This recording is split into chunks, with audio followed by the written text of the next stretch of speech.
Сайн бацгаана хүүхдүүдээ 9 сарын 27-ны цахим хичээлээ эхлүүлцгээе. За бид өнөөдрийн хичээлээрээ монгол хэл болон математикийн хичээл орно. Бүгдээрээ монгол хэлнийхээ ном болон дэвтрээ бэлдээд суугаарай хүүхдүүдээ. Мөн дээрээс нь үзэг харандаага бэлдээрэй. За дараах зургийг анхааралтай ажиглаарай хүүхдүүдээ. Эхний болон хоёр дахь зураг ямар ялгаатай байна вэ? За багштайгаа хамтран ярилцъя. За эхний зурган дээр хүүхэд маань нуруу цэгэх тухай ширээн дээр за мөн хөлөө газар тавьсан байдалтай байна. Харин хоёр дахь хүүхэд маань нуруунд бүгдийсэн байна. За мөн хөл нь газарт хүрээгүй сандал дээр тавиатай байна. Тэгвэл хичээлээ хийх үедээ бид энэ хоёр зурагны алин дээр шиг цуврал зөв бэ хүүхдүүд вэ? Эхний зураг зөв үү эсвэл хоёр дахь зураг зөв үү? Зүйтэй эхний зураг зөв байна. Харин хоёр дахь зурган дээр шиг бүгдийг сууж хичээлээ хийж болохгүй шүү хүүхдүүд ээ.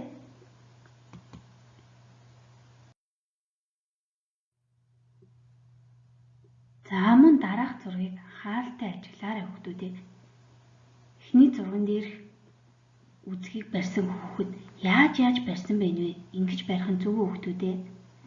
Харин дараагийн ногоон өнгийн үзэг барьсан хүүхэд яаж барьсан байна вэ хүүхдүүд ээ?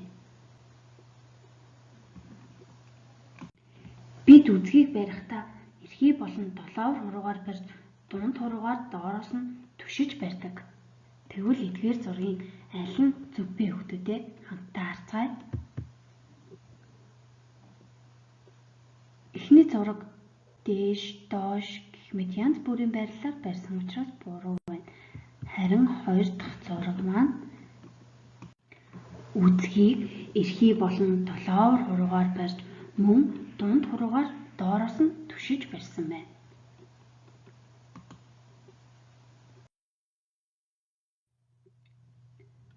Харин дараах зурган дээр сурагч маань хэрхэн зөв сууж дэвтрээ мөн хэрхэн зөв байрлуулсан байгааг анхааралтай хараарай хүүхдүүд ээ.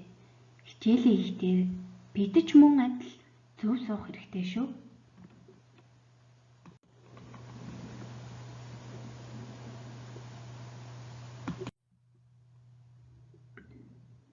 За хүүхдүүд ээ, монгол хэлнийхээ номыг гаргаад сурах хүчгийн 4-р хуудсыг нээгээрэй. Сурах хүчгийн 4-р хуудсанд дараах зураг байгааг анхааралтай ажиглан хараарай хүүхдүүд ээ. Сурагчид хичээл дээрээ юу хийдэг вэ хүүхдүүд ээ? Эдгээр зурган дээр байгаа хүүхдүүд юу хийж байна вэ? Хүүхдүүд яаж зурж бичиж байна вэ? Анхааралтай ажиглацгаая.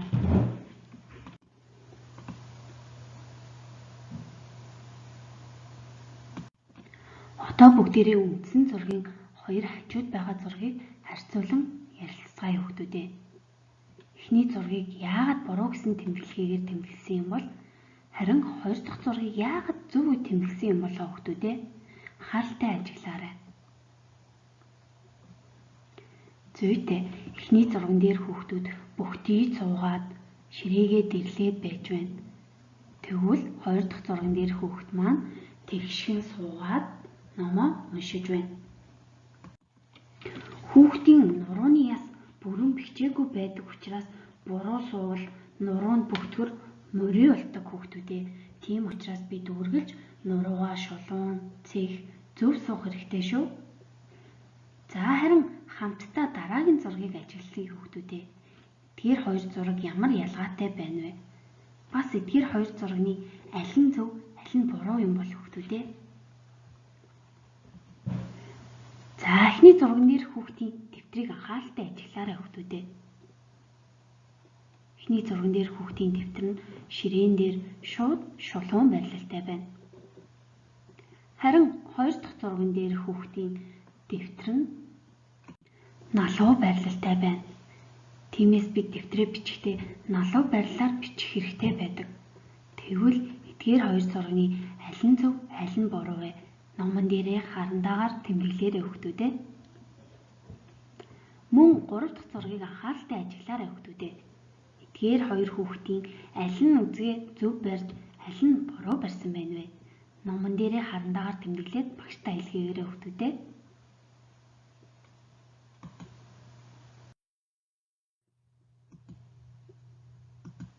За мөн Монгол хэлний дэвтрээ гарган бидний өмнө үтсэн богино налуу зурлагаа дэвтэртээ 3 мөр бичээд багштай илгээгээрэй.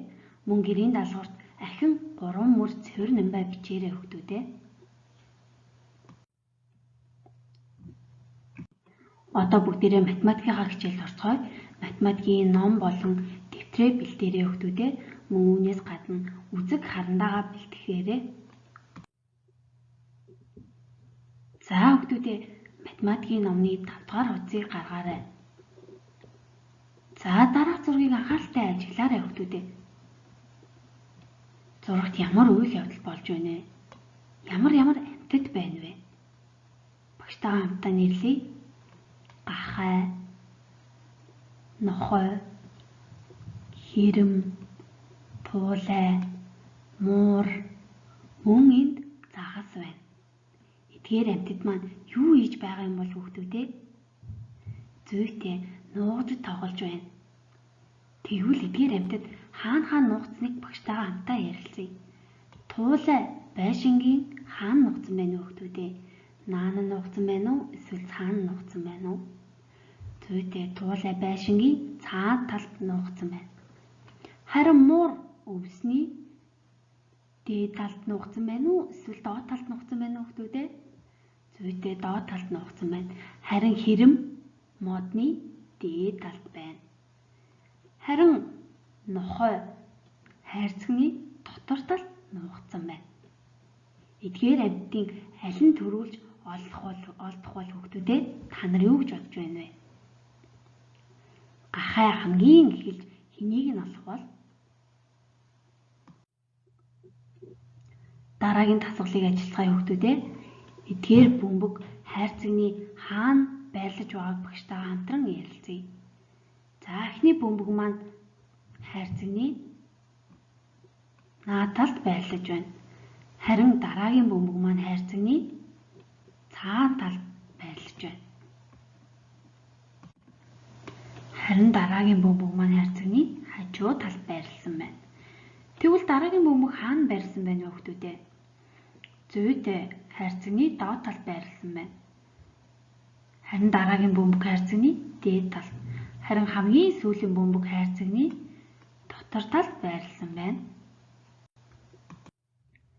Сурах хүчийнхээ хуудсыг аргач нь эргүүлээд дараах зургийг анхааралтай ажиглаарай хүүхдүүдээ. Зурагт ямар амьтад байна вэ? Зүйтэй бидний өмнөх хуудсан дээр үтсэн нуугдад тоглож байсан гахай, хэрэм, нохой, туулай, муур зэрэг байна. Бас энэ дор хулган байна. Эдгээр амьтад маань юу хийж байна вэ хүүхдүүдээ? Зүйтэй зурагт үзэж байна. Тэгвэл энэ үйл явдал хизээ болж байгаа бол хүүхдүүдээ? Өдөр болж байна уу? Шөнө болж байна уу? Зүйтэй шөнө болж байна. Яагаад шөнө болж байгаа юм бол хүүхдүүдээ? Дараах цонхыг анхааралтай ажиглаарай. Цонхон дээр сар харагдаж байна. Сар хизээ гардаг вүлээ хүүхдүүдээ? Өдөр гардаг вүлөө? Эсвэл шөнө гардаг вүлөө? Зүйтэй. За тэгвэл хүүхдүүдээ эдгээр амьтад маань зурагт үзэж сууж байна. Тэгвэл зурагтны баруун гар талд юу байна вэ хүүхдүүдээ? Та нарын баруун гар аль вэ? Гэр бүлийнхэнтэйгээ ярилцаарай хүүхдүүдээ. Харин зурагтны зүүн талд юу байна вэ хүүхдүүдээ? Ваартай цэцэг байна. Өөртөө зүүн гар аль нь вэ хүүхдүүдээ? Гэр бүлийнхэнтэйгээ ярилцаарай. Мөн математикийн дэвтэр дээрээ 9 сарын 27-ны зурлагаа зураад багштай илгээгээрэй. Амжилт хүсье.